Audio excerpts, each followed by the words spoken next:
Good afternoon. On the 61st episode of My First Job, the podcast, we're looking at Women's Day and we're looking at someone who symbolizes the perfect example of how women are making their place in this world. This old poem about the road less traveled ignores one aspect. Would we take a road if we knew it was dangerous, apart from being unpredictable? And that's why I have massive respect for our guest today, Dr. Sunitha Krishnan, who has set up the largest anti trafficking organization called Prajwala in this world. What we'll be exploring today is how she has managed to build this into an organization of repute and fight against the odds. Thank you, Dr. Sunitha Krishnan, for coming on the podcast and gracing us with your presence. Thank you. Thank you Okay. so much. I would like to start at a point when what is one of the happiest moments of your childhood that you could recall? I think every moment of my childhood was happy. I don't Okay. recall any sad moments at all. I think, like then, even now, meaning I'm not a person who is going to kind of hold on to either a sad memory or a happy memory. I think Right. I've been a very privileged person to see hope and happiness in my life right from my childhood till date. So, uh, Okay. I can't pinpoint anything, but if I have to really, really break my head, I would say visiting my grandmother in my small little village called as Tamarapadam in Palakkad was one Right. of the happiest times. Okay. Just walking behind her and having that little chamandi that she would make on the amikal. Those are the things meaning because it's not just happiness, but it kind Yes. of is a kind of a different kind of a nostalgia. I'm Right. like searching for that taste once more. Can I see it somewhere? Can I taste it somewhere? And Right. believe me, I have not had a second helping of that chamandi in my life. So I think that would be something that I will call it as my happiest moment. And the wonderful thing about that experience is that you can keep coming back to it. It is repeatable, Yeah, provided you get the absolutely, environment and various other things which are okay. exactly. So we'll go straight to what you know. How did you start Prajwala? What were the things that stood in your way, and what were among the earliest things that you did to build this? Or were you trying to figure things out as you went along, which is probably what I think would have happened? So Prajwala was born out of a deep-seated anger against sexual violence, against a systemic sexual violence that women and children are subjected to in the form of prostitution. And the entire hypocrisy around it, and the entire the the duality of victimizing a person who's actually caught in the web of a situation where she has to sell her body or her sexual services to survive, and a whole world of people living on that body so that they can survive and make money out of her thing. And the perception of the world and the perception of the larger society towards these women and children. Uh, Prajwala was born out of that anger. And obviously, when you're angry and you're driven to do something, you are definitely looking for openings to start. Where do you start? Where do you begin? Because you want to do this, but you really don't know what you want to do and how you want to address this. And it is during that time that I landed in Hyderabad, and coming to Hyderabad.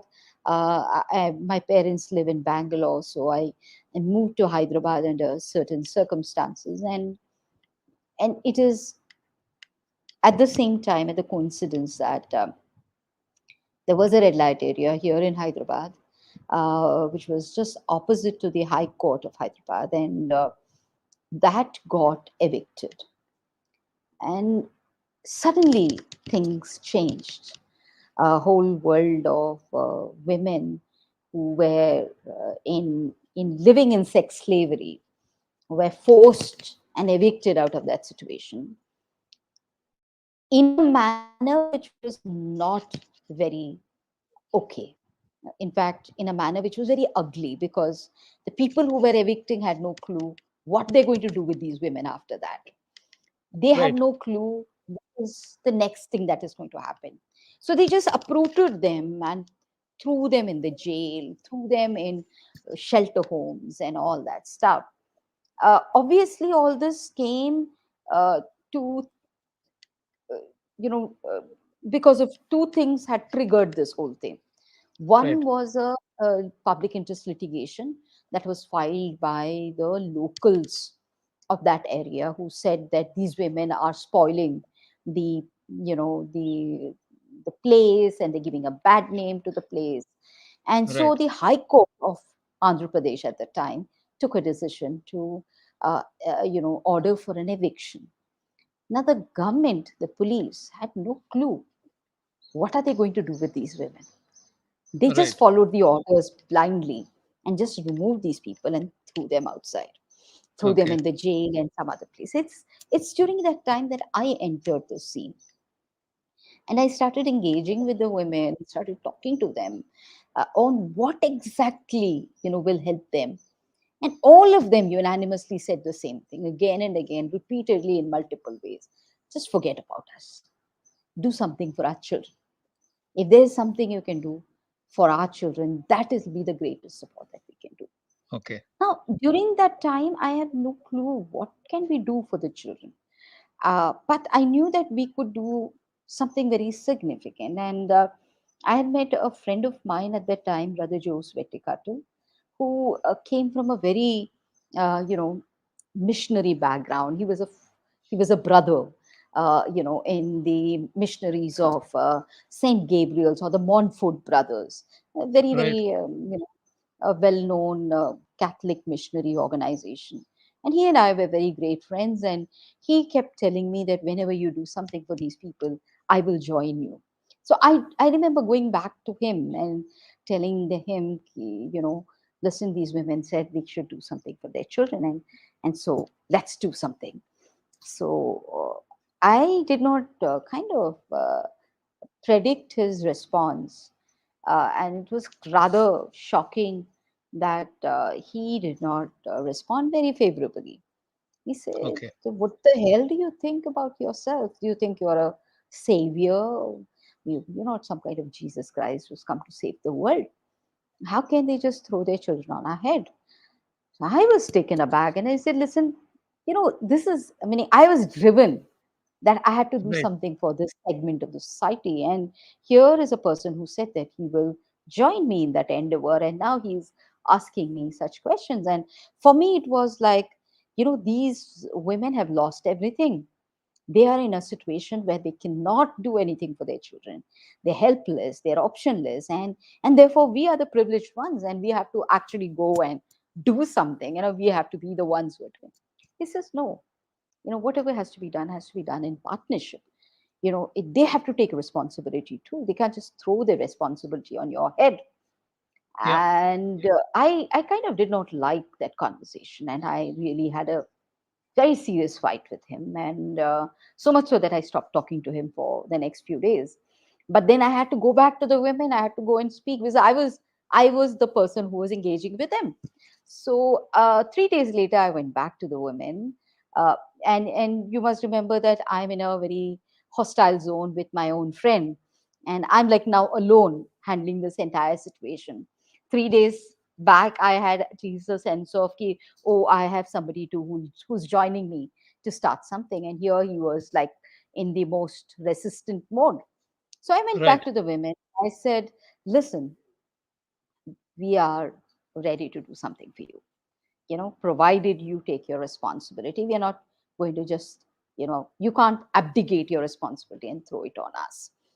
Now, I was expecting these women to tell me, what we are going through. You see where we are now, what we have and what we don't have, and how can you talk like this?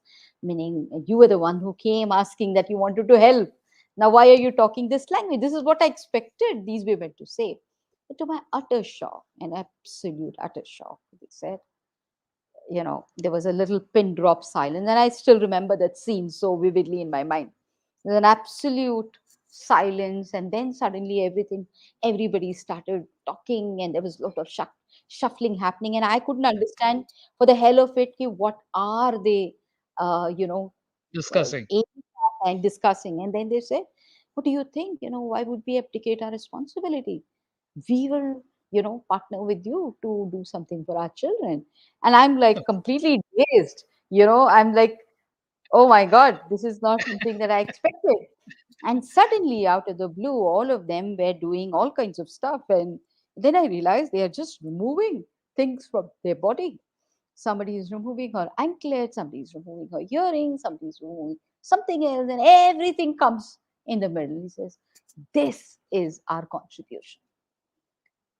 And Okay. that's how Prajwala began. Prajwala began as a partnership with the community that I was engaging with. And believe me, that was not my idea. That was Brother Joe's idea, whom I call as Joe.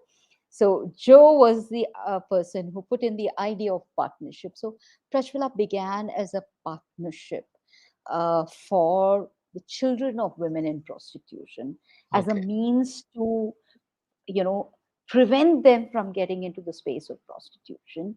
And the method that I adopted at the time was education. So I said, Okay. okay, through I will start a school for your children. I became the first teacher. Having said that, when that much was clear, the journey of Prajwala is a journey of exploration. We started the school, and there was no clarity on what is going to be our next intervention.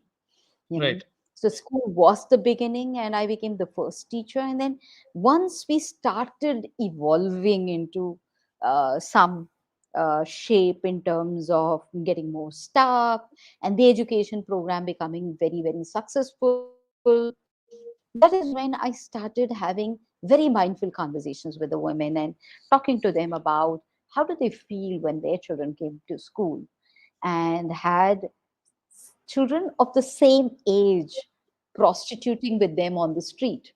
Now, these were Okay. women who were in a brothel before.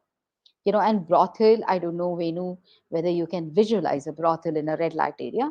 Brothels are very structured institutional spaces where there Okay. is a system. There is a brothel keeper, there are keepers around, there are pimps, and there's a whole structure and system controlling and managing the system. So there is a certain safety in terms of a structure. You're Right. part of a brothel. You're part of a keeper who looks after you. Even when you Right. get old, maybe you can't operate, but still, there is a way that the system manages. Now, all these women were pushed out of those brothels. Brothels were now sealed and closed. Now they were operating on the streets. It's a completely new Okay. domain for them. No Right. protection, completely lost. So when I started asking these questions on what they feel, some of them started feeling very uncomfortable, very, very uncomfortable. And Right. then they started talking to me about, there is a 10-year-old child today that we saw, and there is a 13-year-old child that we saw. And that is how the first rescues began. You know. Okay. Having said Uh, that, uh, yeah. There's may, just may I one just question. finish with this Yeah. may just Sorry. finish this line of thought. Right. Having said that, I just wanted to say that, you know, while I started with the idea of partnership with the women, partnership with any other stakeholders was not in my list. You know, I, I felt and I kind of had this perception that I can do it on my own for a very, very long time. So while uh, I learned the first lessons of partnership in the beginning of Prajwala. That was not a sustained learning. I had to relearn and relearn again and again in multiple ways. And once you understand the way we started our rescues, which was done primarily by our own selves. And when I say our own selves, I'm saying led by me, defined by me, planned by me, and executed by me with two or three of my assistants. It took Okay. the murder of a staff, murder of a staff, and several physical assaults for us to realize that the way we are doing it is not the right way, and that we have to learn to partner with the law enforcement mechanism. We have to learn to partner with the police, because my perception of the police at this time was they were all hand in gloves with this whole situation, that they live on this situation, and they cannot be trusted. But then I had to learn the hard way, going inside the system, understanding that not all of them are bad. There are good ones and there are bad ones, no doubt about it. But there is a Right. huge world of fence sitters. And so engaging with the fence sitters, telling them and sensitizing them on the realities and bringing them into your fold became a big, big part of partnership. And as we go down the journey, Venu, you will understand how partnership has played a very critical role in the evolution of the organization, in the evolution of various intervention. Today, when we look back at this 27 years journey of Prajwala, Prajwala, by the way, started in 1996, you will see that it is over a period of time we moved from prevention to rescue to rehabilitation to reintegration and to advocacy. So that is the chain of events that Events today that. constitute Prajwala. And we didn't know anything when we started. We Okay. learned as we went. As you went along. Okay. What I wanted to ask you is that when you started this thing and you thought that it would be something that you wanted to do with women, you obviously couldn't have predicted that it will grow into something like this. And the fact that prostitution has been so ingrained, not just in Indian culture, but culture across the world, oldest profession and stuff like that. So when you knew that the odds were stacked against you, did it at any point come to your mind that this is not a game that I'm going to be able to solve in my generation, but you still have to make the attempt? But for me, let me be very honest. I never thought deeply into any of this. Okay. I never thought about, oh, the odds are stacked against me or anything like that. I just took life as it came. Okay. So when I started, it was, I have to start it. It started with 5 children. Then, as it expanded, so there was no target. Oh, I have to, reach this many number of children. Oh, I have to do. It was, I took moment by moment, day by day, as it it is only much, much later that I started realizing that, it took me a few years. I would say the first 5, 6 years later that I said, let me look at Prajwala as a laboratory. I'm not here to change the world. Right. I'm here to demonstrate to the world that it is possible. So I don't Right. make any claim that I am going to be the one who's solving the problem. Okay. And I'm not taking any claim that I brought the problem and I'm the solver about it. Like I'm the sole custodian of the solutions. Right. My claim to fame is I am experimenting on the various solutions and I'm demonstrating it to the world that it is possible to change this, you know, and I'm giving you a real model showing how it is happening, what is the protocols to be followed, how it is to be done, what are the ways that work and what are the ways that does not work, you know and I'm hoping that the world will actually pick on these, lessons Of learned course, yeah, from the lessons that you've learned from. experiments, or whatever is the findings of these experiments, is going to become a truth that will be replicated across the world. So I'm not in any illusion that I'm going to change the world or change the world of prostitution.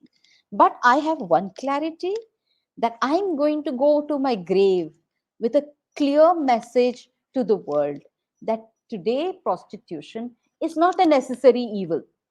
When I started 30 years back, Venu, it was the assumption and presumption, and maybe even today, most people would say that it's a necessary evil. But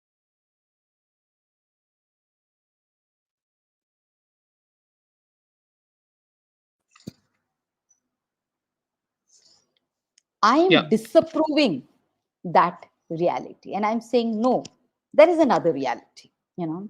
Okay. And instead of looking at whether I'm changing the world of prostitution, what I'm looking at is, can I change the world of that one person That one whom I person. have Yes. engaged with? Right. Yeah, the one mother, the one Right. child that I rescued, or one woman that I have rescued. If I Right. can change her Okay. world, that is a demonstration of possibility.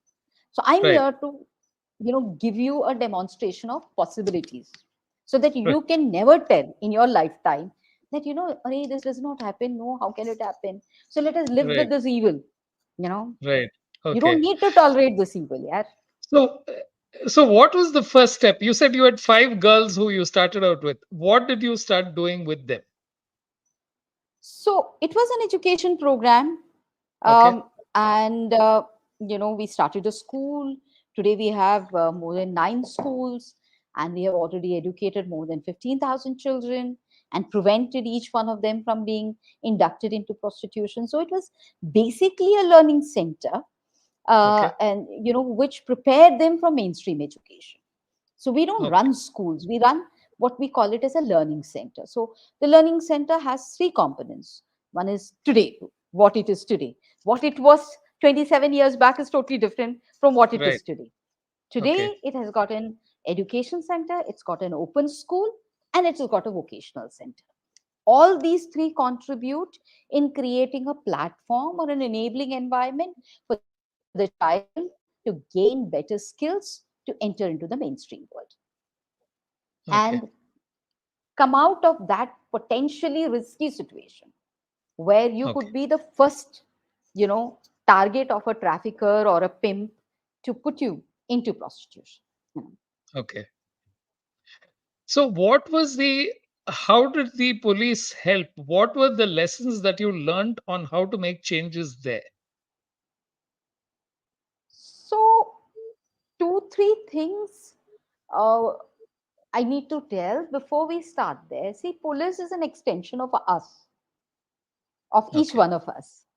You don't Yeah. get police from the planet Mars or planet Venus. They're all coming from this Mother Earth only, from our own societies.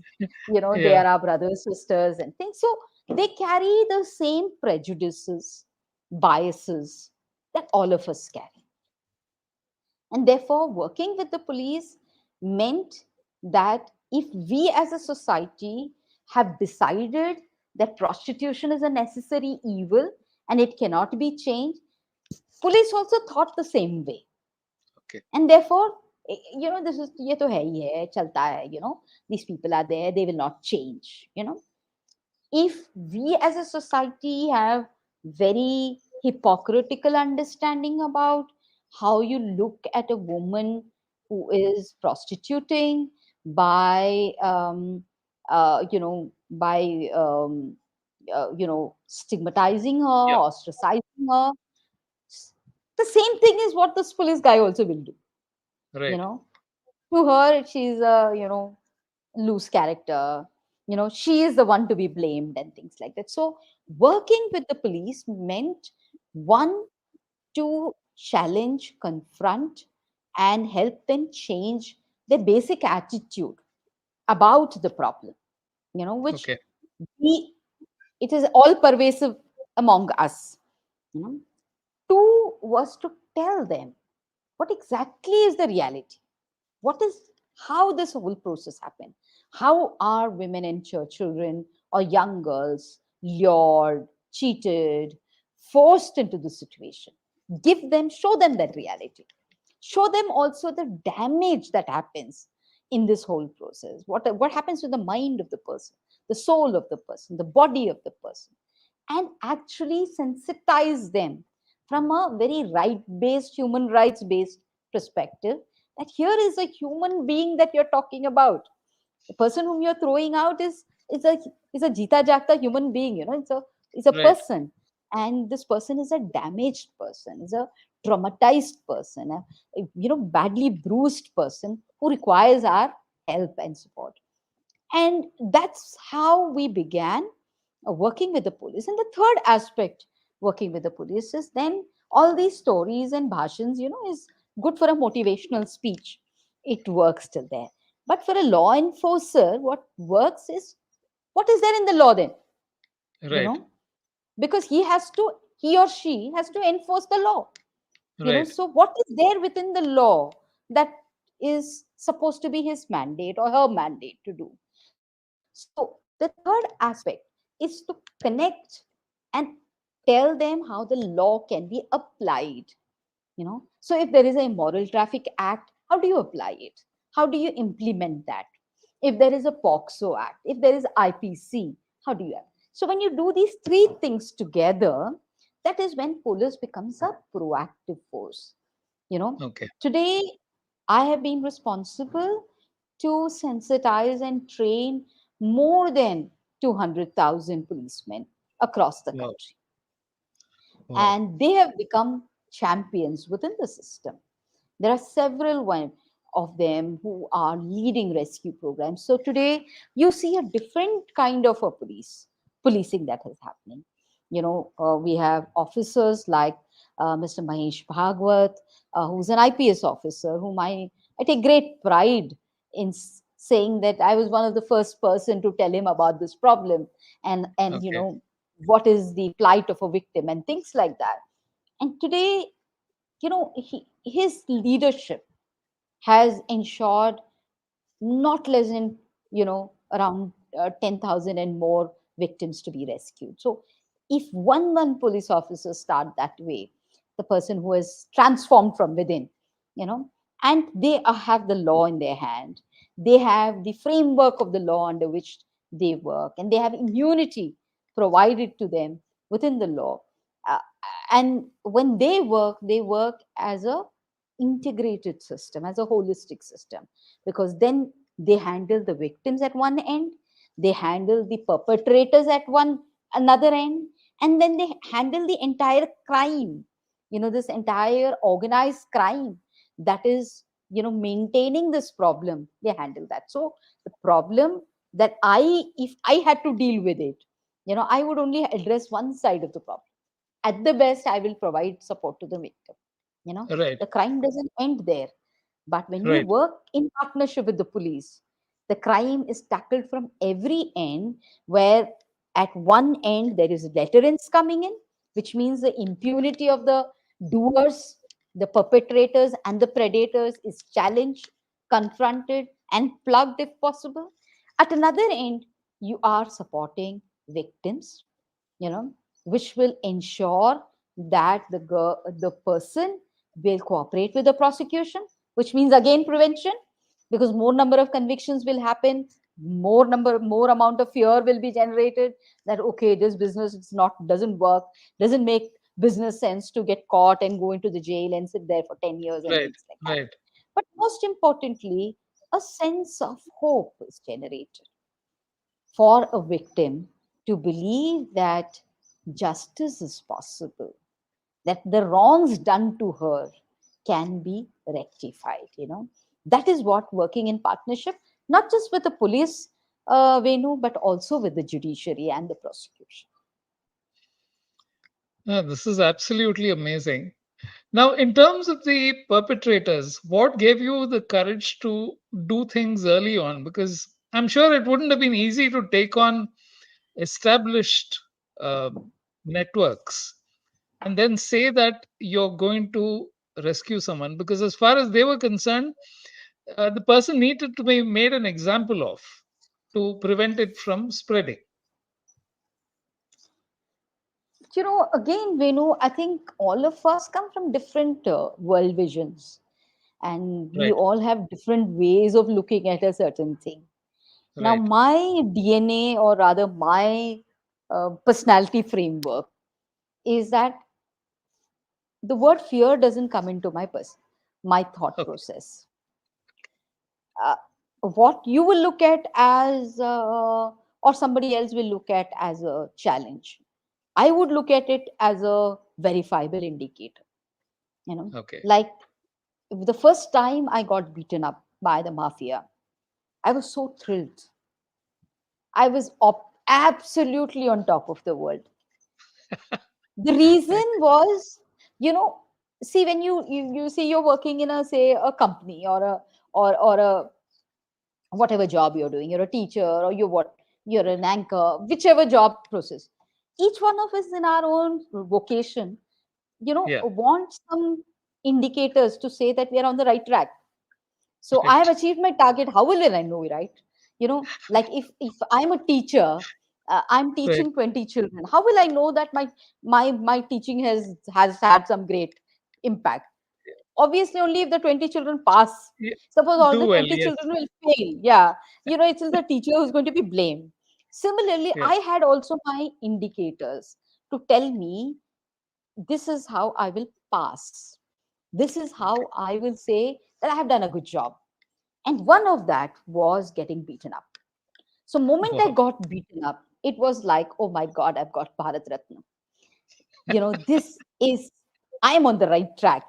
So I'm trying to hit somebody, it is hit them where it hurts, you know and therefore, you know it it is something that is telling me that I'm doing it rightly, and this is the way it should be done. you know Okay. so thanks to that, every challenge that happened, or rather I would say every challenge as narrated or constructed by the larger society, for me it was never a challenge. In fact, I am so only grateful to all my adversaries, and my everybody who bet me up, or harmed me or hurt me in my life, are my greatest gurus, and they are the ones who have taught me so many things, and thanks to them I've reached where I've reached. Okay. It is not the people who supported me and cheered for me who pushed me forward. No, I Okay. think it is the ones who were pulling me backward who actually, you know, made sure that I got the Padma Shri today. So, has there been ever an occasion where, let's say, not beating, but you were threatened or you were, uh, you know, verbally abused? What was the context of that conversation, if it ever happened? Every day, it happens even today. Okay. That's that's a part of your daily existence. How can you live without verbal abuse? It's like a like Uh, another day at the office. yeah, every day, and I get verbally abused by everybody, not just the traffickers. I get abused by officers, I get abused by people in big positions. Of course, in the last 4 5 years it's reduced. After a civilian award, people think twice, uh, abusing you, at least on your face. I'm sure they're doing it Right. behind my back, which I don't know. But even Right. as recent as a few weeks back, there was this man who was a very senior police officer who kind of, I wouldn't know, meaning how to define it. I can't call it as a verbal abuse, but he kind of questioned my entire integrity and credibility on my face. Okay. He says, "What do you do?" Meaning, he's looking into my annual report and he's saying, "I'm looking at it. It looks all cut paste. Every year you've just done the same things: prevention, rescue, rehabilitation. What have you done at all? Meaning, tell me, what have you worked on? What is it that you have worked on? Human trafficking. Meaning, just imagine, after 30 years of the work that you have done, Yeah. and you're fighting organized crime called as human trafficking, you're fighting Right. sex trafficking, and then being asked by a police officer with whom I'm supposed to be partnering every other day in my life, that what are you working on human trafficking? Meaning, how much more abusive than can it get? Yeah, Right. but then I've been called an anti-national. There have been occasions where, and I'm talking about abuses that I get from the system. Right. The abuses Right. that I get from the outside world has got a different level. Meaning, there are people who sit and call me a brothel keeper. Um, you know, People questioning me about the kind of work I do. S- uh, There are times that it kind of uh, upsets me, especially when my family members are dragged into the picture. Like there was this so-called liberal lady who. So there are not just the traffickers who are opposed to me. There are also people from the so-called liberal world who are opposed to me, who believe that prostitution is the right of a woman to sell her body and it should be legalized, and it should be licensed. So Yes. they think Yes. I am one of the very moralistic, regressive humans. So one such woman actually went around spreading the news, uh, um, in different spaces. And one person asked me this. She said, "This lady says that you supply girls to your husband," and that kind of a thing. So they try to hit you far below the belt. Uh, and I cannot deny that at that minute, it just gives you that little Right. uncomfortable feeling, Right. because when they attack you, I'm good, I'm absolutely fine. But when they start attacking your family members, and I'm sure after this podcast, that will be their only focus now. Just don't touch her family members, and then she will be hurt. But I just want to tell them, through your podcast, now that also doesn't bother me. Do what you want. Okay. It's remarkable how, there's an academic view of the problem and there is a practical approach that you've adopted. And it's almost as if oil and water, because you get one narrative which comes from, whatever the academics and research and everything else does. And you're working on the ground and you've seen change and you've made it happen. And then you're seeing a completely different picture. How do you reconcile the two? What is it? I mean, I realize it's a stupid question because it means that people have their own points of view, and you're probably one of the very few people who's, like I said right in the beginning, you've taken a path not only which is unknown but which you knew would be dangerous. So is it something that within you couldn't help, that you would do it irrespective of what happened, or do you think that there's something else involved? So let me answer I don't know which part to answer first. Let me answer the second one, and then I'll answer the first one. See, you keep using the word danger. I never saw that as danger. I saw that as a matter of, see, when a person makes a choice, there is a certain consequences to every choice you make. Right. And I looked it as that package deal. So if I have to say, if I have to become a scholar, what is a package deal? You have to read, right? Without reading, you cannot become a scholar. You can't Right. become a scholar by sitting in a chair and saying, okay, I become a scholar. No. Similarly, when I made a choice to make a change in the life of women and children who are caught up in sex slavery, I made a choice. And everything that comes with that is a part of the choice. So there is no question of danger or no danger or anything like that. It's part of my consequences of the choices that I've made, and I'm living those choices. And I'm a privileged person to have not only made the choice but lived the choice for a very long time, without seamlessly, without any great hassles. Having said that, you spoke about the research and the practical part of it, and you spoke about oil and water. Now, I beg to differ. It is not oil and water. Now, research studies and people coming from the academic field, I also come from an academic space, or rather, I also have an academic understanding. Now, very often it's a very limited, narrow vision because you're meeting a person at a particular time zone, in a particular framework, with a particular tool. And the person will tell you what they have to say, what is comfortable for them at that particular time and framework.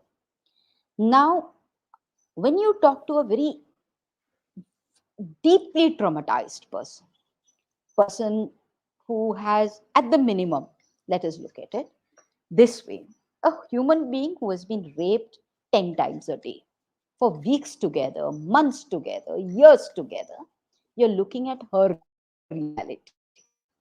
Okay. Now, her reality is she's gone through acute trauma, she is continuously being exploited, she is normalizing that experience of being exploited, she suffers from huge amount of psycho psychological damage. There is a whole lot of psychosocial, you know, uh, deep wounds in herself that she's handling every day. To cope up with that, she takes alcohol, she takes drugs, she lives in a different world. She's excluded by all of y'all. She is completely ostracized, sidelined, marginalized in the society. All of that also has its psychological damage that a person goes through. That if you're constantly pushed on the fringes, what is the kind of mindset you're going to have? Now, a researcher comes one day, one interview schedule or a questionnaire, and speaks from on top of the thing. Depending where this person is. Now, if this person is in a space which actually endorses this exploitation and says, okay, it's a matter of self determination for a woman, no matter who has cheated her, how she has entered the space, that is irrelevant. Now she's there, she wants to do this, and therefore it is a choice to do this. Okay. Now, if she's sitting in that space, you have gone to that space and taken her interview, she will speak what suits that space. And you think that is the reality. That's the absolute truth. And you come back and make it as a book. And then you say, oh, all these women are here. The only problem they have is with the police. Only problem they have is with, say, shelters who are, forcibly removing them and keeping them. And all the shelters are bad. They will not talk about the keepers. They will not talk about the violence inside a brothel. They will not talk about the violence by customers on the women. They will not talk about stigma, ostracization, and marginalization, and what fringes this person is living with. They will not talk about lack of access of this person to resources or opportunities or none of that. They will only say, she can stay here provided the police moves out or they are stop harassment by things. So this person's lens is a narrow lens. Okay. Now, if I was just a researcher, which I was 30 years back, you know, I would also be speaking their language only because my understanding of that reality would be only that much. Now, in the last 30 years, I have lived with thousands of these women. I run some of the biggest shelters in the world, you know. Day in and day out, I'm engaging with them. I'm seeing them at a phase when they are normalized to exploitation. I'm seeing them in a phase when they start healing. I'm seeing them in a phase when they have to deal with 100 ghosts of their past and present. And then I'm seeing in a phase where they're recovering their self and their dignity and starting life fresh. So I'm seeing a whole 360 degree of a person. Obviously, my world vision will be different. So it's not about oil and water. It is about you want to live in one pool of oil and you don't want to see the larger pool. That's all. Okay. I deserve that because I think you've completely changed what, when you went into it and you said the difference between a lived experience and an interview or a questioning experience for that short while and drawing lessons from that.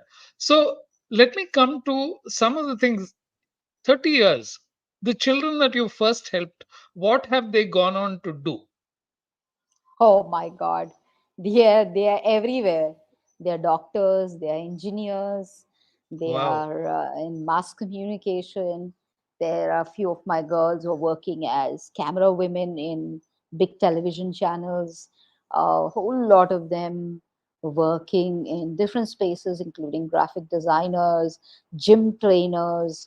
Um, there's this uh, all kinds of work, meaning a whole lot of people who have done their master in social work, and they are social workers also.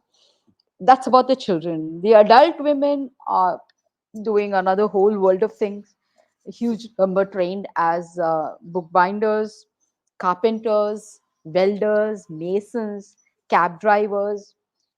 A huge number of them are running their own businesses, curry points, fast food points, laundry mats, agriculture. I think recently a woman even started a fruit supermarket with dairy Wow. products and things like that. So, and there are several of them who have set up their own dress designing and fashion technology units. So, yeah, 28,600 women and Wow. children are the ones who have been removed from us. I cannot claim, Venu, that I have succeeded in every case, but I can uh, confidently say that at least about 80% of the ones whom we have engaged have been reintegrated. But it is Okay. bothersome. We have failed in 20%, whether by our own means or through other factors which is beyond our control. There are several of them who suffer from what we call it as Stockholm syndrome, where they get so normalized with the entire experience of being exploited, and they kind of start surviving in that exploitation by creating attachments inside, So they Right. would make a pimp as their boyfriend. And then it becomes a very deep bond, She just cannot live without that person, and so, no matter how much you have done, what you have done, this person goes back to the same person. There are also people who have upfront told me on my face that, no matter what you speak, yes, we were all, forced into the situation, but today we don't see any other option. And it's too difficult, and it's too challenging and too cumbersome to come back to the society. So just let us go, Okay. just be there. But they also have become very different. I mean, there are so many of them who have gone back and yet continue to be our informers. So they say, my life is over. I don't think there's any redemption for me, but maybe you could help this person who's come Help newly this inside. person. Yeah. Maybe you could, yeah. So Right. change is also of different kinds, so one Right. doesn't um, when COVID Yeah. hit, for example, when the pandemic happened, there were so many of these young women who had gone back, who connected with us and said, these pimps and these traffickers are now trying to connect with those girls who are reintegrated. So please protect them. Make sure that they have food to eat. Make sure that they have daily sustenance, so that they are not pulled back to the same situation. They're the ones who alerted us, Wow. that we've come to understand that these characters are going to contact those girls again, because now, COVID Yeah. time, everybody lost their jobs, so Right. they will be Right. pulled back. And they were the ones who kind of alerted us. And believe me, our COVID relief started because of one such alert, when somebody alerted, and then we started contacting all our girls who are working in different places, whether they are okay with their jobs, whether they lost it, do they need monthly groceries, what is the kind of support they require. And the entire COVID relief program started because of that. Okay. So I am not able to say whether I failed there or passed there, No. but definitely, you know Anything that you say was failure would, I think, be, huge pinnacles of success for lots of other people. What is the relationship between let's say, a child who's been saved and her mother. That is one aspect. And what is their equation with men? A big part of our trauma informed approach, we know, is making them understand the damage that they have gone through, help them heal from the damage, but at the same time, not get, you know, consumed by the damage by, fixing it on a gender. Okay. So, as much as we talk about what is happening, we also ensure that they never carry a gender related bias in their mind, you know. And that comes from my own understanding of, surviving, uh, a sexual assault where I never became bitter against men because I had good role models of men around me in terms of my brother, my father, and now my husband. So this is something that I've been very, very particular about. That the trauma-informed approach does not make the person, bitter about a person. But having said that, we definitely make them aware of what are harm situations, Okay. you know. So sometimes it's your own family which is harmful for you, Right. and then you have to take a call that this kind of a toxicity is not something that you want to stand with, even if it is your own family, because especially when it comes to children, a good number of them are sold by their own families, and it is very difficult for us to kind of convince the child to say, here is a mother, don't go back to her. So what we can do is explain to them what is a harm situation, like this person was using you or your body to gain something, and if you go back you will be put back in the same situation. So there was this young girl who was trafficked by her own mother, and she was rescued. And when we rescued her, she spoke about her two younger siblings. She says, "Now you have brought me out, but my mother is going to now target my younger ones." And therefore, on her information, we rescued the other two. This child went ahead and actually testified against her own mother, you Wow. know and we have seen such amazing such cases. Meaning, I remember this young little girl whose father had raped her and had then sold her to his friends. And her trial was coming, and I was there in the court as a support person to this child. And uh, she testified beautifully against her father. And in spite of the fact that the defense lawyer and the entire battery of defense lawyers were trying to rattle her, and this child is just about 8 years old, and Goodness. uh, you know the whole lot of them were, on her, trying to make her feel that somebody has taught you all this, you're tutored, nothing like this happened. Child remained firm. She refused to look at them, kept looking at the judge only and answering at the judge only. And then finally the judge asked her, what is the punishment you want to be given? And the child, very clearly in her baby voice, very, very clearly in her baby voice, said, give them capital punishment. Uri My Siksha Ivanni. goodness. And I was like, oh my God. And I had tears flowing out of my eyes.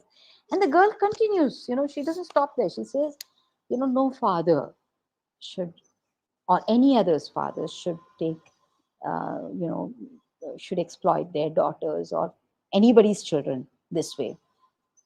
This case should be a lesson to all of them. This is an 8-year-old child speaking.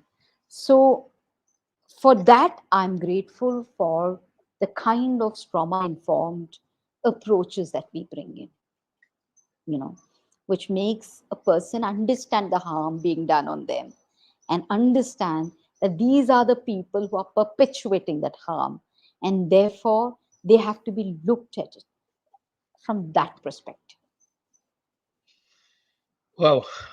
We could probably go on, Dr. Sunitha, but Thank you so much for sparing the time and for being so clear, so precise, and examining it from angles that I think are really not being done enough. Thank you for everything that you do, for the thousands of people Venu, that you have educated. Yeah, Venu, please. if I may interject, this is I think episode that will coincide with the International Women's Day, and it's 8th of March is International Women's Day, and Right. this year's theme of the International Women's Day is inspire inclusion. And through your podcast, I would urge on people to understand and open their minds, their hearts, and their souls to the reality of the situation, and Okay. not become party of a problem where you victimize a victim. They are not the ones who need your stigma. It is the perpetrators, it is the keepers, it is the traffickers, it is the predators who require your stigma, your, your loathing, your anger, your marginalization. So please direct it there, and not at this child or this woman who is caught in a trap of sex slavery. She does not deserve to be looked down upon. She is an excluded person as of today, but please open your hearts and include her, you know include her in your heart, in your society, in your thinking, by reaching out to causes like ours, supporting causes like ours. And the best way to support a cause like ours is to accept victims as one among us, provide them jobs, provide them opportunities to regain back their life. They don't deserve charity, but they require our compassion and empathy. And so I would urge you to inspire inclusion of these excluded women and children as somebody who's part of our own. Exclude those who perpetuate violence, exclude those who create an environment where such kind of exploitation exists. And in that exclusion, maybe also exclude your own attitude and perception, because Right. sometimes in your own silence and in your biases, you also are part of the problem. So exclude that, and include the right kind of thinking. That's one of the things that I'm sorry to No, interject in thank you between very your much. I think concluding we'll, remarks. no, on that, very, very powerful line, don't victimize the victim. I think we leave it there for now because thank you for everything that you continue to do every day and make a life difference to the life of people. More power to you, more power to your organization, and more power to every woman who's striving. Thank you. Thank you. That was a wonderful opportunity for us to understand from a whole set of perspectives what is going on. Join us again next time where we talk about what another guest, another show, but I don't think we'll have this level of involvement and intensity. Thank you.